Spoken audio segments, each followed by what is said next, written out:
Earth was banned by the Galactic Council, so humanity broke the galaxy. The vote was already over by the time I walked into the chamber. I knew it the moment I saw the light above the council floor. It was red, deep, steady red, like a wound that had stopped bleeding only because everything around it had gone cold. 4,000 member species represented in that hall, and not one of them had voted to keep us. My name is Yara Osai. I am commander of the Unobserver vessel Tenacity, and on the morning of March 14th, 2187, I had the honor of watching the galaxy tell 8 billion humans to get out. I did not cry. I did not raise my voice. I stood in my observer's booth on the upper tier of the Galactic Council chamber, 40 meters above the council floor, and I watched the High Arbiter read the verdict into the translation network that connected every inhabited star system within 1,200 light-years. The High Arbiter's name was unpronounceable in any human language, so we called him Arbiter Veth. He was a Vreth, 7-limbed, pale silver, with 4 eyes arranged in a wide arc across a face that never smiled because Vreth faces simply could not. His voice came through the translation earpiece as a calm, measured baritone, the way a machine reads a death notice. "The Galactic Council," he said, "having reviewed the full record of Earth's provisional membership, dating from the year 2147, hereby issues the following determination. Earth and all human-administered territories are found to be in systemic violation of Council Directive 9 on unauthorized faster-than-light testing in protected stellar regions, Council Directive 44 on cross-species genetic intervention without the consent of the recipient species, and Council Directives 71, 72, and 73, which constitute the formal warning framework issued across the years 2179, 2182, and 2185. Earth ignored all 3. In light of this record, the Council votes to suspend Earth's provisional membership indefinitely and to issue a full exclusion order effective immediately. All human vessels are required to vacate Council-registered space within 72 hours. All trade, communication, and transit rights are revoked." He paused. "The Council thanks Earth for its 40 years of provisional participation." That was it, 40 years. 8 billion people, a whole species, thanked and discarded like a guest who had stayed too long and broken too much furniture. I pressed my palm against the railing of the observer booth to steady myself, not from grief but from something sharper, something that sat behind my sternum and pressed outward like a held breath. I had read the charges before they were read aloud. I knew they were true. I also knew that the Council had known about most of these violations for years and had chosen this moment, this specific political moment, when 3 of the 5 dominant Council species were facing internal pressure to finally act. This was not justice. This was convenience wearing justice's clothes. But I did not say that. I was an observer, observer's watch. The Council gallery was packed. Species I recognized and species I could not name filled every tier above the floor, some in atmosphere suits, some in tanks, some standing on 4 legs or 6 or none at all, suspended in the air by technology I had never been cleared to examine. They were all watching the human booth, watching me. I straightened my back. I kept my face still. I had been trained for this, not for the specific moment of a galactic expulsion, but for the principle underneath it. Never let them see what they have actually done to you, not because you are hiding pain, but because what you feel is too large for their framework, and showing it would only confuse them. My communications officer, Lieutenant Cole Warren, was standing 2 meters behind me. He was 26 years old, had been in space for 4 years, and I heard him exhale slowly through his nose as the red light held steady above the floor. He did not say a word. I appreciated that more than I could express. The Arbiter Veth descended from his raised platform and crossed the chamber floor toward the human booth. This was unusual. Verdicts were delivered from the platform.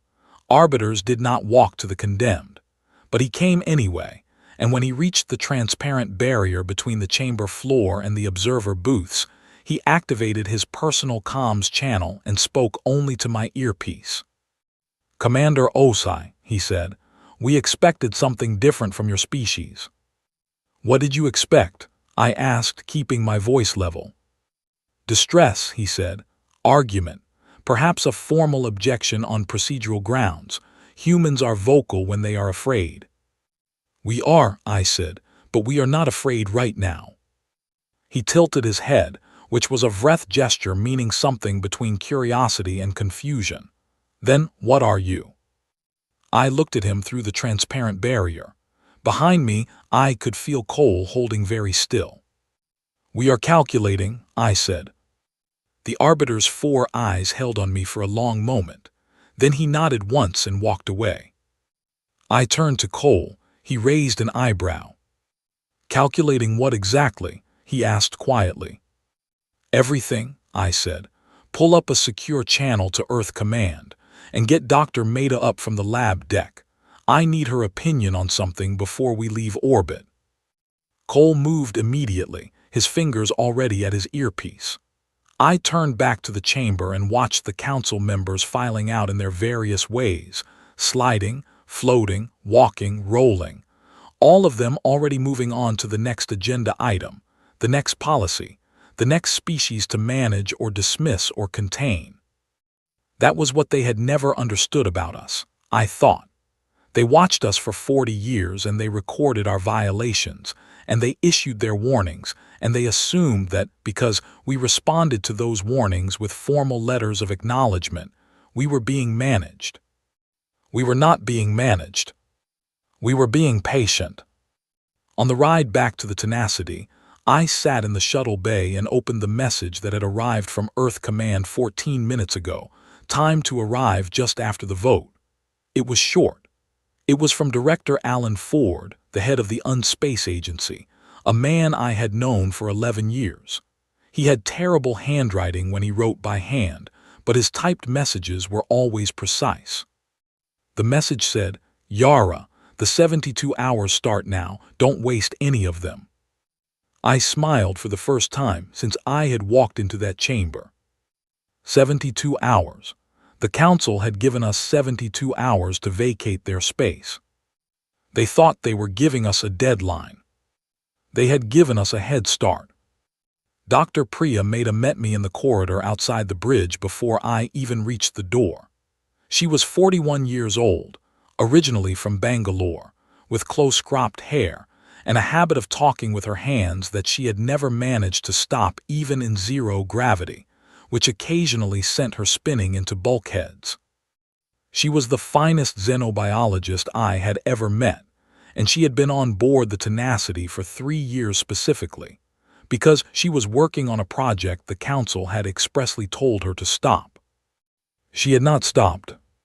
"You saw the vote," I said. "It was not a question." "I saw it," she said. "Are we doing this?" "We were always doing this," I said. "How long do you need?" She looked at the ceiling the way she did when she was running numbers in her head. 40 hours, she said. Maybe 38 if Cole gives me the secondary array. "Cole," I said. "Already on it," he called from the bridge. I looked at Priya. She looked at me. We had had this conversation before, in different forms, in different places, across 3 years of careful and technically illegal work, and both of us understood what it meant now that the last reason for restraint had been removed. 38 hours, I said. Then we finish what we started. She nodded and turned back toward the lab deck, without another word.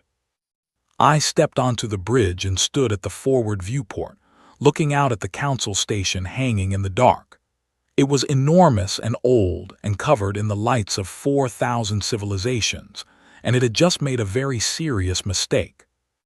It had stopped being the thing we were trying to impress, which meant it had stopped being the thing that limited us. The Tenacity turned away from the station, and I watched the council's lights shrink behind us. 72 hours. Somewhere back on Earth, in labs and shipyards and quiet offices with no windows, 8 billion people were not crying, not arguing, not afraid. They were calculating.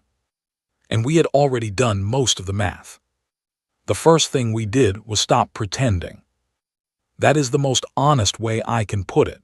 For 40 years, humanity had existed inside a performance. We showed the council the parts of ourselves they found acceptable, the diplomats, the trade agreements, the formal requests submitted in triplicate, the polite letters acknowledging warnings we had no intention of following. We dressed our ambitions in careful language and kept the dangerous work tucked quietly behind classified doors. The moment that red light went solid above the council floor, the performance ended. I did not give a speech about it. I did not call the crew together and explain the gravity of the moment. The Tenacity had 41 people aboard, and every single one of them understood within the first 20 minutes what this meant, because they were all the kind of people who had accepted postings on a ship where the chief scientist was running experiments the council had specifically prohibited. They had signed up knowing the job was bigger than what the paperwork said. What followed across those 72 hours was the most productive period of my entire career. Within the first 6 hours, I received confirmation from Earth Command that Operation Relay was going live. This was something I had known about in broad outline but had never seen in detail, because the detail was genuinely startling. Over the previous 11 years, while every council inspection team was focused on our declared infrastructure, our registered shipyards, our official communication relays, our formal trading posts, a separate, entirely undeclared network had been under quiet construction in the unmapped void corridors between star systems. 14 relay stations, each one built in a region of space that fell outside every boundary the council had ever formally registered. Not hidden, exactly, just located somewhere no one had thought to look, because no one else had thought those corridors were worth anything. They were worth everything. The moment Operation Relay went active, humanity had its own communication network, faster than anything the council operated in those corridors, completely outside council jurisdiction, and already preloaded with the contact codes of 67 non-council species who had been quietly invited to tune in. Director Ford's team had been building a guest list for years. While the relay network came online, I was dealing with the second item on my own list, which required a call to a species most of the council had spent 3 centuries ignoring. The Kelari lived on a moon in the outer reach, a cold and dim place with thin atmosphere and a slow orbit that gave them a year lasting 900 Earth days. They were small, gray-skinned, with large dark eyes and hands built for delicate work. The council had classified them as non-sentient in the year 1890, one of the galactic calendar, based on an assessment conducted by a Kreth-Voss survey team that had spent 4 days on the moon, failed to understand any of the Kelari's communication system, and concluded the species was therefore not communicating. This was the xenobiological equivalent of visiting a library, failing to read the books, and deciding no one in the building was literate. Priya had known the truth for 6 years. The Kelari were not only sentient, but were operating a sophisticated culture built around acoustic and tactile language that no council survey team had been equipped to detect. She had spent 3 of those 6 years learning enough of their language to hold basic conversations, and 2 more years working on something the council had formally told her to cease. The Uplift Protocol. Uplift, in council terminology, meant the sharing of advanced technology or biological enhancement with a developing species without going through the council's 40-step approval process, which took an average of 60 years and required the developing species to meet 17 criteria that had been written specifically to favor the biology and cognition of the 5 dominant council species. The Kelari failed 4 of those criteria, not because they were behind, but because the criteria were not designed with them in mind. Priya's protocol bypassed the process entirely. It did not introduce foreign biology. It worked with what the Kelari already had, amplified what was already present, and gave their natural communication abilities the kind of range and clarity that would allow them to speak to the wider galaxy without an intermediary. I authorized her to complete the work at hour 9 of the 72. By hour 23, the Kelari were speaking for themselves for the first time in recorded galactic history. The Council heard about it at hour 26, from a sensor relay that picked up the Kelari transmitting on a frequency they had never used before. By that point, 3 independent systems, none of them Council members, had already responded to the transmission, recognized the Kelari as people they wanted to know, and formally acknowledged their existence as a sovereign species. The Council could not object. They had never ratified Kelari sovereignty, which meant they had no legal standing to tell 3 independent systems who they could or could not recognize. This was not an accident. Priya and I had mapped this legal gap 4 years ago. Meanwhile, Cole was running the second half of what I was starting to think of as the 72-hour sprint. On the engineering deck, 2 levels below the bridge, a team of 5 had been living next to a drive prototype they had kept deliberately, carefully, strategically unfinished for the past decade. I want to be precise about that word, strategically. The prototype used a fold space compression method that, when complete, would allow a ship to cross distances in hours that currently took weeks on Council standard drives. It was, without question, the most significant piece of human engineering since the first generation of FTL travel. And for 10 years, through 4 separate Council inspection cycles, it had remained at roughly 60 to 65% of completion. Not because we lacked the parts, not because we lacked the expertise, but because a completed fold drive would have triggered an immediate Council inspection under Directive 9, the same directive we had already been cited for violating with our test runs in the Northern Nebula Corridor. A completed drive was evidence. An unfinished prototype was just a very ambitious research project. The inspectors had walked past it every time, made their notes and left. At hour 11, I authorized the engineering team to finish what they had started 10 years ago. At hour 61, the drive was complete. We ran the first full test at hour 63, with the Tenacity positioned at the outermost edge of the Council's registered jurisdiction. Cole counted down from 10. The drive engaged. The stars outside the forward viewport did something I do not have adequate language to describe. They did not blur or stretch the way old science fiction had always promised. They simply rearranged. One moment we were at the Council border. The next moment we were 38 light hours away, in empty space, with nothing around us but dark and distance and our own quiet breathing. No one said anything for about 4 seconds. Then Priya from the lab deck over the internal comms said, "Well, that worked." The laughter that moved through the bridge was not the polished, controlled kind. It was the kind that comes out when something you have carried for a very long time is suddenly, finally, no longer a weight but a wing. I allowed it to run for 30 seconds. Then I called everyone back to station. We still had 9 hours remaining on the Council's countdown clock. I spent 6 of those hours on the secure comm line with Director Ford and a group of people I had only ever spoken to in theory, the heads of 12 human outpost operations located in unclaimed deep space. These were not glamorous postings.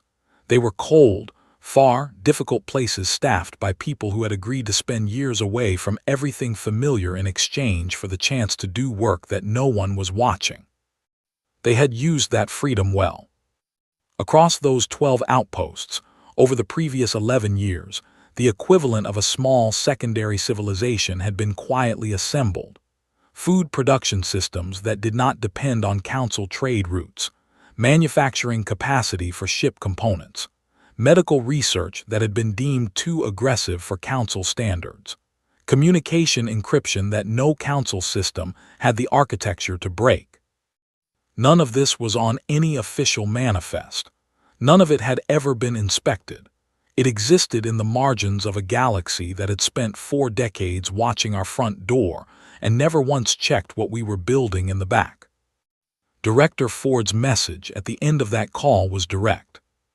"We are not isolated," he said. "We were never isolated. We just needed a reason to stop pretending we were contained." The countdown reached 0 at 300 ship time. I was in my chair on the bridge, drinking coffee that had gone cold, watching the sensor display that showed the Council's patrol vessels positioned along what they believed was the boundary of human-accessible space. They were watching for an evacuation. They saw nothing move. Because we did not leave Council space in the way they expected.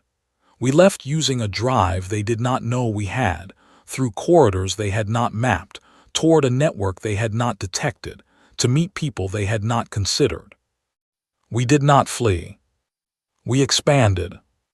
And somewhere in the vast, miscalculated dark, the Galactic Council began to understand slowly, then all at once, that the 72 hours they had granted us out of procedure and mild contempt had been the most expensive gift they had ever given. They had given humanity permission to stop asking permission.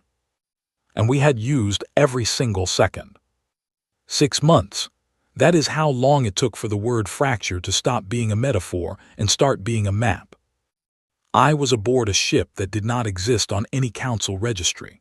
We called her the Rift Walker, a name that had started as an engineering joke about the fold drive and stayed because nothing more accurate came along. She was fast in a way that no other ship in the galaxy currently was, and she was mine. And on a cold morning in September of 2187, I was sitting in the captain's seat watching a star chart that looked nothing like the one I had grown up studying. The Council's map of the galaxy was a network of approved lanes, registered systems, and color-coded zones of jurisdiction that had taken 3 centuries to draw, and was taught to every species that applied for membership as though it were a fact of nature rather than a political agreement. I had learned it in school. I had filed transit applications through it for 15 years. It had felt, for a very long time, like the shape of reality itself. The map on my screen was different. It had no lanes, no zones, no colors assigned by committee. It had nodes, connection points where a ship with a fold drive could emerge, dock, trade, or simply exist without anyone checking credentials. It had lines between those nodes that represented relationships rather than permissions. It was growing at a rate that still surprised me every time I looked at it, because I kept forgetting how many species had been waiting, quietly, for exactly this kind of opening. 43, at last count. 43 non-Council, non-human species that had begun making contact with us in the 6 months since the ban, not because they loved humanity in particular, but because we had done something none of them had managed. We had cracked the Council's grip on deep space transit, and we had immediately given the key away. The fold drive schematics had not been classified, locked, or sold. They had been shared freely through the relay network in every language we had translation capacity for, with a cover note from Director Ford that said simply, "Build this and go where you want. No fee. No treaty required." The Council had spent centuries controlling who could go where by controlling transit technology. We had ended that monopoly in one broadcast. The fallout was still spreading. I was thinking about this when Lieutenant Cole Warren appeared in the doorway behind me. He had a look I recognized, the carefully neutral expression he used when he had information he was not sure I would enjoy. "Message from the relay network," he said. "Priority tier." "Who from?" "Vreth Diplomatic Office," he said. "Private channel, they're asking for a meeting." I turned my chair to face him fully. "The Vreth." "Arbiter Veth himself," Cole said. "He wants it unofficial, no Council record." He used the phrase "off the books," which I think is the first time I have ever heard a Vreth use human slang. I was quiet for a moment. The Vreth had been among the loudest voices for the ban. Veth had personally delivered the verdict. And now, 6 months later, he was asking for a private conversation using the exact communication network the council had no access to. "Tell him yes," I said. "Tomorrow 1400 ship time, and tell him to come alone." Cole nodded and left. I turned back to the star chart. The Vreth were intelligent enough to read what was happening. The council's trade income had dropped by nearly 18% in 6 months, because 43 species had quietly shifted at least some of their commerce to routes the council did not control and therefore could not tax. It was not a collapse. Not yet. But it was a leak, and it was getting larger, and the Vreth were nothing if not gifted at reading financial currents. The next morning, I was also dealing with something that required my full attention for reasons that had nothing to do with politics. Priya had called me to the lab deck at 700, which she only did when something had changed significantly. I found her standing over a communication terminal with her arms crossed, watching a data stream with an expression that could only be described as satisfied. "The Kelari," she said without preamble. "What about them?" "They filed," she said, "yesterday, through the new relay network, using the communication protocols we helped them develop. They filed for formal species recognition with the Independent Systems Assembly. That's the loose coalition the 3 systems that first recognized them have been forming." "The council cannot block that," I said. "The council has no standing to try," she said. "They never ratified Kelari sovereignty, which means they have no legal basis to contest any recognition the Assembly grants." She paused. "And the Kelari have formally requested that humanity serve as their technology liaison." I looked at her. "They know what they're asking," she said. "They are fully aware. I made very sure they understood everything before they filed. They want the relationship. They want access to what we are building." "And what do we ask in return?" I said. "They have offered a permanent port," Priya said. "On their moon. Fully outside council jurisdiction, fully supplied, with landing rights for any vessel flagged under the new relay network." A port. A physical, permanent, operational port in a location the council had no authority over and had spent centuries disregarding, because they thought nothing worth docking there lived on that cold little moon. I thought about the council's star map, with its careful lanes and its color-coded zones. "Except," I said. Priya allowed herself a small smile, which for her was the equivalent of a standing ovation. That afternoon I met Arbiter Veth. He arrived via a private shuttle that did not carry council markings, a detail that told me everything about how seriously he was taking the unofficial nature of the meeting. He was smaller than I remembered from the chamber, or perhaps it was simply that the chamber had made everything larger through formality. He sat across the small table in the Rift Walkers' meeting room, and folded 6 of his 7 limbs in the Vreth posture that my translation files identified as cautious openness. "Commander Osai," he said, "I appreciate your willingness to meet." "You came a long way," I said. "I assumed you had something worth saying." "I do," he said. "I want you to understand that I voted for the ban." "I know," I said. "I watched you." "I want you to understand why," he said. "Not to justify it, to explain it. There is a difference." I waited.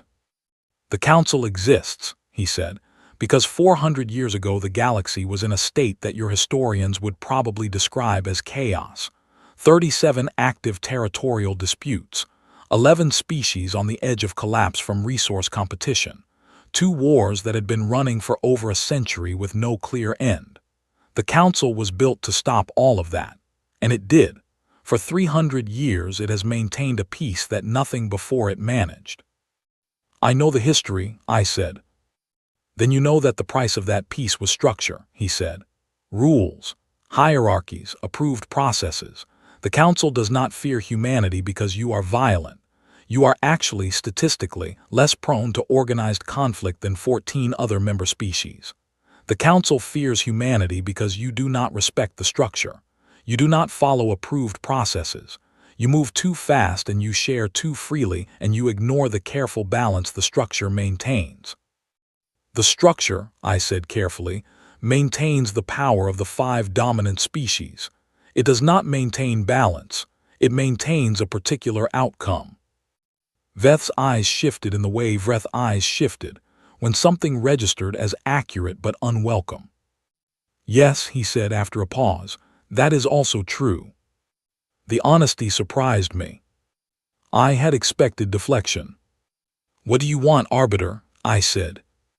I want, he said, to know whether there is a version of what you are building that does not require the Council to fall. I considered my answer for several seconds.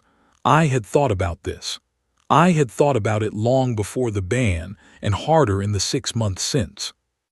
There is, I said, but it requires the Council to change in ways that its dominant members will find deeply uncomfortable. Tell me, he said. The new network we are building, I said, does not ban anyone. It does not exclude any species, not even the ones currently running the Council. But it has no internal hierarchy. No species controls the transit lanes. No species taxes commerce. Every member, regardless of size or age or technology level, has the same standing. If the Council or former Council members want to join that network, the door is open. And if they do not, Veth asked. Then they remain where they are, I said, and the rest of the galaxy moves forward without them. He was quiet for a long time. The ship hummed around us. That is not a compromise, he said finally. That is a replacement. It is an invitation, I said, which is more than the Council offered us. Veth rose, refolding his limbs, and looked at me with the expression I was beginning to recognize as his particular variety of reluctant respect. I will think about what you have said, he said. Take your time, I said. We are not going anywhere. He left. I sat alone in the meeting room for a moment and looked at the star chart on the wall, the new one, the one without lanes or zones, the one that was still growing. The Council had built its power over 3 centuries. Carefully, methodically, through 1,000 small agreements and 1,000 small exclusions, and 1,000 small moments where a developing species asked for help and was told to wait, to apply, to qualify, to come back in 60 years when the paperwork cleared. We had been building our answer for 11 years, and we had only just begun. The fracture was not a single crack in a single place. It was 1,000 lines running in every direction through a structure that had mistaken its own age for strength. Old things are not strong because they are old. They are simply old. And the galaxy, I was beginning to understand, had been waiting a very long time for someone to point that out clearly enough to be heard. We were being heard now, and the lines were still spreading. 18 months after the ban, and I had not slept more than 5 hours in 3 days. I want to be straightforward about that, because everything that happened in those days was shaped by the specific kind of clarity that arrives when exhaustion burns away everything except what actually matters. The Council's compliance fleet had been assembling for 6 weeks. I had been watching the sensor reports come in through the relay network, ship by ship, class by class. The slow construction of the largest military mobilization the Galactic Council had authorized in 300 years. 600 warships. The fleet admiral was a Krethva named something I rendered in my notes as a series of clicks that my translation software gave up on, so I simply called her the Admiral.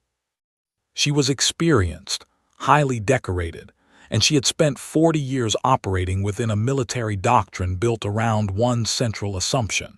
An enemy that is cornered will eventually stand still and fight. We were not cornered, and we were not going to stand still. I was in the command center of Relay Station Delta, one of the 14 void corridor stations that formed the backbone of our independent network, when the fleet crossed the outer boundary of what the Council still insisted on calling human-controlled space. Cole was beside me. Priya was on a comm line from the Kalari port, which had been fully operational for 4 months and was handling more traffic than anyone had projected. Director Ford was in my earpiece from Earth. "They are moving," Ford said, "heading for Earth orbit, estimated arrival 11 days at their current speed." "They will not reach Earth orbit," I said. "Explain that to me," Ford said.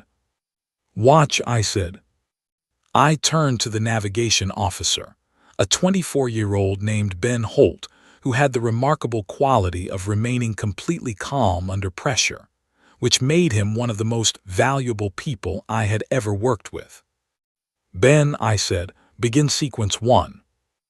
Ben's hands moved across the navigation array. Across 6 star systems simultaneously, 15 human vessels with operational fold drives vanished from the positions the Council's long-range sensors had been tracking and reappeared elsewhere. Not in formation, not in a defensive line. Scattered, each one in a location that was genuinely useful and completely unexpected. 2 appeared near a Council resupply depot 3 systems away from where the fleet was heading, not threatening it, simply present. Close enough to make the fleet's logistics officers nervous about their supply line. 3 appeared near a cluster of non-Council systems that had been quietly leaning toward the open coalition, but had not yet formally committed. Their presence was a reminder: you are not alone in this decision. 4 appeared in void corridors that the fleet would need to transit to maintain its current heading. Not blocking them exactly, but positioned such that any fleet commander with reasonable tactical instincts would have to account for them before moving forward. The remaining 6 went somewhere that took the Council's intelligence teams approximately 4 hours to identify, and approximately 4 more hours to fully process the implications of. They went to the 17 systems that were currently the Council's largest trade partners, not threatening them, not demanding anything, simply sitting in open space with their comm channels broadcasting the relay network's open invitation signal. The message was clear without needing to be stated: you have options. What happened next is something I have tried to describe accurately in my formal reports, and have never quite managed, because the mechanics are simple, but the weight of it requires more than mechanics to convey. The Admiral's fleet stopped. Not because it was defeated, not because a single shot had been fired, because not a single shot had been fired. It stopped because the Admiral was a genuinely capable commander, and capable commanders recognize when their doctrine has encountered a situation it was not designed for. The Council's military doctrine was built around force concentration, bringing overwhelming strength to a fixed point and applying it. It assumed an enemy that had a capital to defend, a fleet to destroy, a supply line to cut. It assumed, in other words, a conventional opponent. We were not conventional. We had no single capital that could be threatened, because our essential infrastructure was distributed across 14 void corridor stations, 6 outposts, 1 Kalari port, and the fold drive vessels that could relocate in hours. Cutting our supply lines was meaningless because we had built our network specifically to not depend on any single route. Destroying our fleet was irrelevant because our military strength was never our primary tool. Director Ford had said it to me once, 2 years earlier, when we were arguing about whether to prioritize the drive technology or the diplomatic outreach. "Yara," he said, "an enemy that does not understand what you are fighting for cannot figure out how to hurt you." The Council thought we were fighting for territory, for rights, for membership status, for the dignity of being included in their network on fair terms. We were not. We were fighting for a different galaxy, and you cannot send a fleet to destroy a different galaxy. You can only choose whether to be part of it.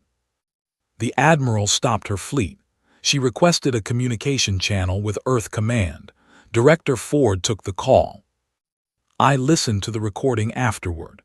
The Admiral's voice through translation was precise and clipped, the way Krethva voices always were, and she asked a single question. "What," she said, "do you actually want?" Director Ford's answer was even shorter. "The same thing we have always wanted," he said, To be left alone to do what we do. And what is it that you do? She asked. We figure things out, he said. And then we share them. That is the entire plan. There is no secret objective underneath it. We are not building an empire. We do not want your territory. We want the right to exist and expand and share what we learn without asking for permission first. If the council would like to participate in that, we would genuinely welcome it. There was a long pause. And if we do not, she asked. Then you will watch, Ford said, while everyone else does. I imagine the admiral sat with that for a while. 600 warships, the finest in the council's fleet, against an enemy that had already decided not to play by the rules that made 600 warships meaningful. She had not lost. She had simply arrived at the wrong kind of war. It was on the 9th day, with the fleet still holding position and the diplomatic channels running hot with conversations that the council was struggling to manage all at once, that we did the thing that finally, completely, and permanently changed the shape of the contest. We broadcast the full drive schematics. Not selectively, not to allies or to species we had already made contact with, to every inhabited system within range of the relay network, which by that point meant most of the known galaxy. Every species, every civilization, every developing culture with a receiver capable of picking up the signal. In every language our translation capacity could manage, with technical documentation calibrated for a range of technological levels. Any species with basic metallurgy and 20 years of development time could now build a fold drive. The Council's trade lane monopoly had been its central tool of power for 3 centuries. The lanes were fast, they were safe, and they were controlled. Species paid for access. Species stayed compliant to keep access. The whole architecture of Council authority rested, at its base, on the fact that getting from one place to another required going through the Council's approved routes. We had just made the lanes optional. Ben Holt, sitting beside me, watched the broadcast confirmation come through and let out a long breath. That's it, he said quietly. That's the whole thing. That's the whole thing, I agreed. The Admiral's fleet turned around on the 12th day. No announcement, no formal withdrawal, no press release. The ships simply began moving back the way they had come. Some of them, I noticed from the sensor reports, were not heading back to Council space at all. They were heading to 3 systems that had recently applied to join the Open Coalition. Soldiers know sometimes, before their governments do. The following morning I got a message from Arbiter Veth. It was brief and for a Vreth unexpectedly direct. Commander Osai, it said, I have been thinking about what you said. I believe we need to talk again. This time I will not be coming alone. I wrote back immediately. Come whenever you are ready, I said. The Rift Walker will be here. I set the message down and looked out the forward viewport at the stars. They were unchanged, as stars always are, indifferent to the negotiations happening in the dark between them. But something in the pattern felt different to me now, and I realized after a moment what it was. It was the absence of lines. The routes and zones and approved corridors that had been drawn across this view for my entire life were simply gone. They had never been real, I knew that, had always known that, somewhere underneath the conditioning. But knowing something and feeling it are different experiences, and for the first time, standing in the quiet of the bridge with the stars spread in every direction and no map telling me which ones I was allowed to visit, I felt it. The galaxy was open. It had always been open. We had simply stopped letting anyone draw walls across it. 3 years. I want you to understand what 3 years means when measured not in calendar pages but in distance covered. 3 years ago I stood in an observer's booth and watched the galaxy vote to exclude my species. Today, I am sitting across a table from the High Arbiter of that same Galactic Council, and the table is aboard my ship, and he came to me. The room is not large. The Rift Walker was built for speed and function, not ceremony. The table is a standard alloy conference table with 4 chairs on each side, and the chairs on my side are occupied by me, by Priya Mehta, by Cole Warren, and by a Kalari diplomat named something that my translation software rendered as a soft clicking sound I had started writing as Clicker in my notes, but who had asked me, several months ago, to call her Ala. She had chosen the name herself, she told me, because she liked the sound it made in human mouths. Ala was wearing a gray suit that Priya had helped her select, because Ala had asked for guidance on how to dress for a formal council meeting, and Priya had taken the task seriously. She looked calm. She was eating a small nutrient bar from her own culture's food supply, quietly, without any particular concern for what anyone at the table thought about it. Across from us, Arbiter Veth, flanked by 2 council officials whose names and species I had reviewed in my briefing notes. Behind them, through the conference room viewport, I could see the transport that had brought them, a council diplomatic vessel, large and formal, bearing the council's insignia. It looked from where I sat slightly smaller than I remembered. Veth opened. "Commander Osai," he said, "the Galactic Council formally requests the resumption of diplomatic relations with Earth and all human-administered territories." I let the sentence sit for a moment. "The Council would also like," he continued, "to offer the lifting of the exclusion order issued 18 months ago, restoration of full membership status, and a formal apology to be delivered in open session for the circumstances that led to the exclusion." I looked at him. He looked at me. Behind him, one of the council officials shifted slightly, which I interpreted as discomfort. "Arbiter Veth," I said, "I appreciate the offer. I want to respond to it honestly because I think you deserve honesty more than you deserve diplomacy right now." "I would prefer honesty," he said. "The exclusion order," I said, "has been functionally irrelevant for approximately 14 months. We are not operating in council space. We are operating in the Open Coalitions network, which now includes 61 species and covers transit corridors that the council does not have jurisdiction over. Lifting the ban would change nothing practical about our situation." Veth nodded slowly. "I am aware." "I also want to be honest about membership," I said. "Returning to the Council as it currently operates is not something I can recommend to Earth Command. Not because we bear any particular anger about what happened 3 years ago, but because the structure of the Council, as it currently exists, is not compatible with the way we have chosen to operate.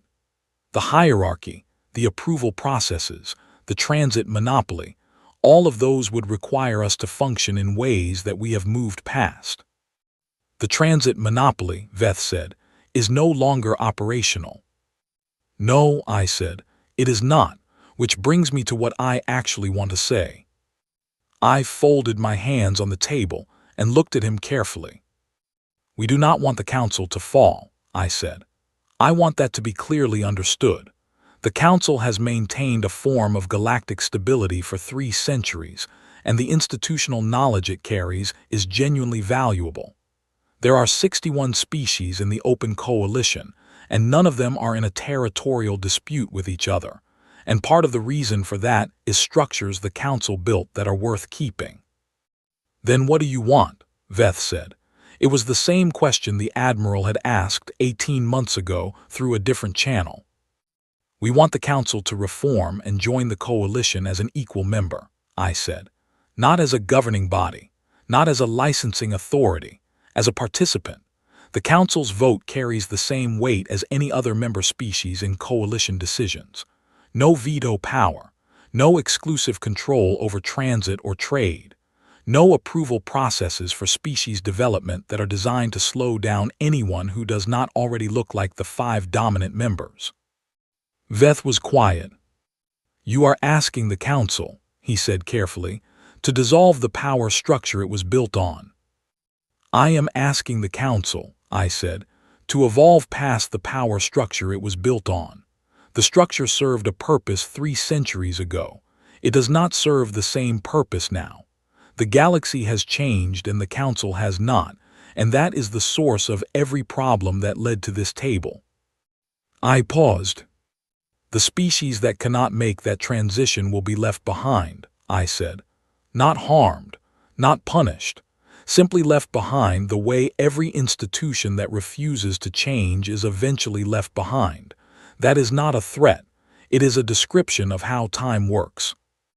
A lab beside me finished her nutrient bar and folded the wrapper with precise, careful movements.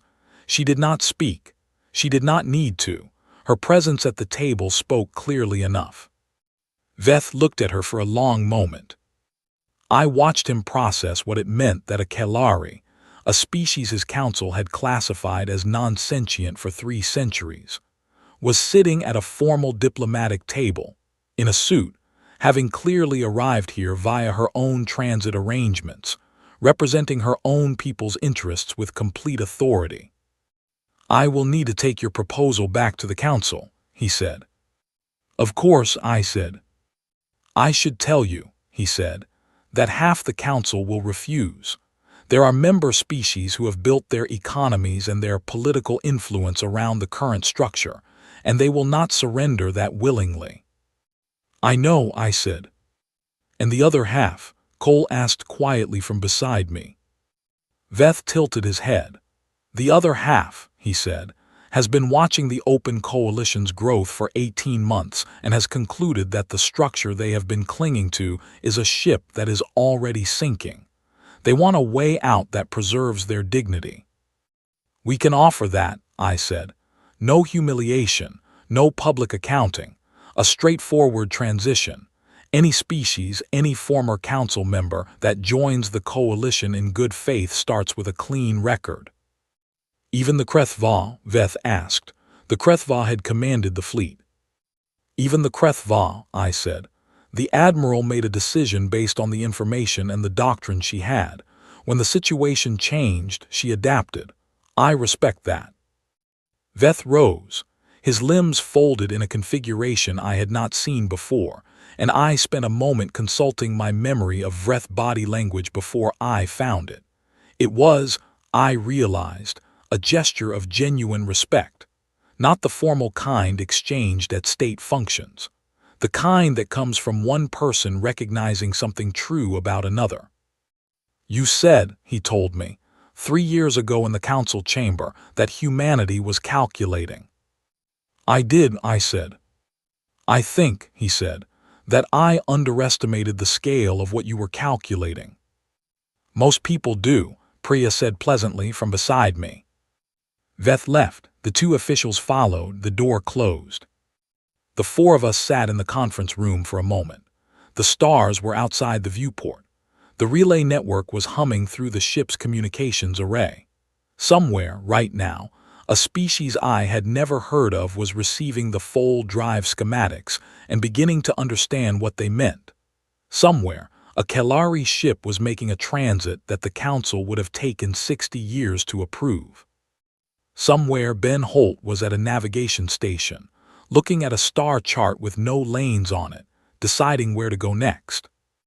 Well, Alas said, in the careful, deliberate English she had been practicing for 4 months, I think that went well. Cole laughed first, then Priya. I allowed myself a smile. It did, I said. What happens now? Ala asked. I thought about the question. I thought about the red light above the council floor 3 years ago and the arbiter's first quiet question in my earpiece. I thought about 72 hours that the council had handed us thinking they were a deadline and that we had used as a runway. I thought about the relay stations humming in the void, and the Kelari moon with its permanent port, and the fold drive that had taken 10 years to carefully not finish, and the 43 species who had been waiting for an opening and found one when we stopped pretending the walls were real. Now, I said, we wait for them to decide, and while we wait, we keep building. Alan nodded seriously. Cole pulled up the navigation display. Priya was already writing notes on her tablet, probably about 3 different things at once. I looked out at the stars. They had called it a ban. They had said it with the confidence of people who had never considered that the thing they were banning might not actually need what they were withholding. They had looked at us for 40 years and seen a species learning to comply, not a species learning everything it needed to know about the structure it was being asked to comply with. They had not understood that every rule they enforced taught us exactly how the rules were built. They had not understood that every door they closed pointed us toward the walls. They had not understood that a species that could fly to the moon on a controlled explosion 4,000 years after its first written word is not a species that responds well to being told to wait. We had waited, we had watched, we had learned, we had built quietly and carefully and with tremendous patience everything we would need for the moment when waiting was no longer required. They had given us that moment themselves. They had voted for it in a chamber full of red light and handed it to us with a 72-hour clock, thinking they were showing us the door. We had walked through it. And on the other side was not the cold, empty exile they had imagined. On the other side was everything we had been preparing, a network without owners, a coalition without hierarchy, a galaxy that was finally, actually, completely open. The Council's message came 4 days later. Veth himself delivered it, on the same private channel we had used for our first unofficial meeting 18 months ago, and his message was short. 51 Council members were applying for Open Coalition membership. 17 were declining and intended to remain as a reduced, independent council. They asked only that the coalition not move to absorb their systems by force. I wrote back immediately. We would never, I said. They are welcome to their space, and when they are ready the door will still be open. I sent the message and set down the comm unit and looked at the star chart on my wall, the new one, the one with nodes instead of lanes, and thought about what 51 species joining in 4 days actually meant in practical terms. There was a lot of work ahead. There always is when something old ends and something new begins. The coalition would need processes, frameworks, shared understandings, dispute mechanisms that did not simply replicate the hierarchy we had replaced. We would argue and negotiate and get some things wrong and fix them and argue again, because that is what a real community of equals actually looks like. And it is harder and slower and more uncertain than a hierarchy, but it is also, in the ways that matter, indestructible. You cannot destroy a network by cutting its head off. It does not have a head. Alas stopped by the bridge that evening. She stood beside me at the viewport and looked at the stars, and I wondered what they looked like to her, whether they looked different from a Kalari perspective, whether the distances felt different to a species that had spent centuries being told they were not significant enough to travel between them. My people have a word, she said after a while. It does not translate well, but the closest thing in English is something like the moment the horizon becomes yours. What does that mean? I asked. It means, she said, the moment you understand that the limit you believed in was not a feature of the world. It was a feature of who was drawing the maps. I looked at her. We have been waiting for our horizon, she said, a long time. How does it feel? I asked. She considered the question with the careful deliberateness that I had come to recognize as characteristic of Kalari thought, not slowness, but precision, the refusal to answer until the answer was accurate. Large, she said finally, it feels very large. I turned back to the stars. Yes, I said, it does. Outside, the galaxy spread in every direction, unmapped and unhurried and full of everything we had not yet discovered, and for the first time in the 41 years of my life, none of it was off limits. The lanes were gone. The zones were gone.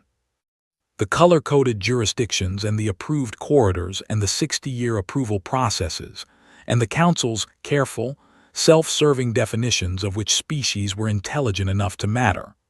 All of it was gone, or going, or slowly fading into the kind of history that gets taught in schools as a lesson about what happens when power confuses itself with permanence. The horizon belonged to everyone now. We had made sure of it. And somewhere in the vast, beautiful, open dark, a species that had never been allowed to choose its own direction was pointing at a star and making plans. That is the entire story. That is what the band produced. Not surrender, not silence, not the quiet retreat of a species that had been shown its place. A galaxy that finally made sense. We had just needed enough room to build it.